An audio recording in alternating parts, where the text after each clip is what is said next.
Selamat pagi kekasih Tuhan, 4 menit bersama Pendeta Agustina. Bacaan kita hari ini dari Ayub pasal 5 ayat 17 sampai 20. Ayub pasal 5 ayat 17 sampai ayatnya yang ke-20. Demikian. Sesungguhnya berbahagialah manusia yang ditegur Allah. Sebab itu janganlah engkau menolak didikan yang maha kuasa. Karena dialah yang melukai tetapi juga yang membebat. Dia yang memukuli tetapi yang tangannya menyembuhkan pula.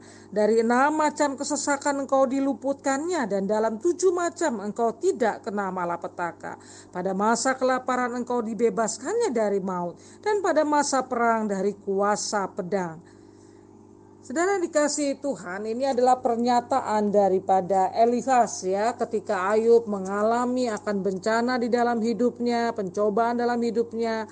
Ada percakapan pertama yaitu oleh Elifaz. Memang kalau kita membaca secara keseluruhan, dia sedang menuduh Ayub ya, bahwa ini adalah satu kesalahan Ayub sendiri. Tapi bagian daripada pernyataan-pernyataan Elifaz ini bisa kita pelajari. Bagiannya pernyataan-pernyataannya secara pandangan teologisnya ada benarnya, tetapi ketika dia menuduh kepada Ayub itu yang salah ya. Tema kita hari ini jangan menolak didikan. Bagus kan ya? Jangan menolak didikan Tuhan ya. Itu yang diajarkan Elifaz dalam hal ini. Tuhan memang menegur ya, menegur kita. Pasti kalau kita anak-anaknya dia menegur. Karena dia tahu kehidupan kita dari A sampai Z. Dia tidak mau kita ada di dalam posisi salah. Oleh karena itu dia akan menegur kita. Oleh karena itu kita jangan menolak didikan Tuhan ketika dia menegur kita. Itu yang pertama ya. Jadi teguran Allah itu akan menghasilkan sesuatu yang membuat kita semakin lebih baik supaya kita tidak di dalam keadaan salah. Yang kedua kita lihat kalau jangan menolak didikan Tuhan, karena Tuhan melukai, sebenarnya bukan bersengaja Tuhan melukai, karena di dalam diri Allah tidak ada hal yang tidak benar atau buruk ya. Bukan melukai, tetapi kita terluka. Karena apa? Karena kita itu tidak mau dididik Tuhan, atau karena kita melakukan kesalahan, ketika ditegur ya terluka. Tapi Tuhan mampu membebat ya, Tuhan mampu membebat, Tuhan mampu memulihkan, Tuhan mampu menyembuhkan ya. Kalau kita melukai sesama, kita nggak mampu menyembuhkan sesama ya. Tetapi kalau Tuhan melukai bukan dari dirinya, tapi karena diri kita sendiri terluka, dia mampu membuat kita nyaman kembali. Dia mampu membuat kita sembuh. Oleh karena itu jangan menolak didikan Tuhan.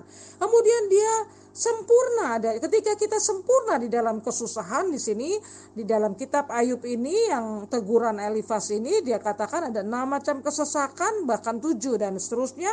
Itu menunjukkan bahwa si Ayub ini sempurna susahnya ya.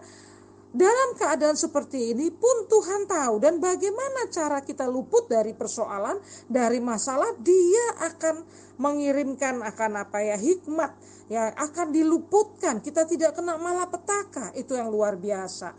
Oleh karena itu mungkin kita bertanya, Bu Agustina, gimana kok kita tahu itu didikan Tuhan atau bukan? Saudara dan saya, jikalau kita sungguh-sungguh hidup dalam Tuhan, kita pasti sedang dididik Tuhan.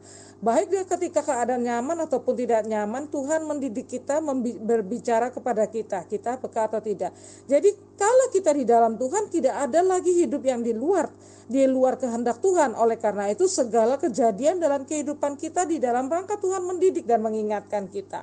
Oleh karena itu seperti anjuran daripada Elifaz kepada Ayub, jangan menolak didikan. Kita tidak menolak didikan Tuhan. Terima kasih Tuhan karena Engkau mau mendidik kami supaya kami lebih sempurna dalam jalan hidup kami, supaya kami menikmati berkat-berkat-Mu. Terima kasih dalam nama Yesus. Amin.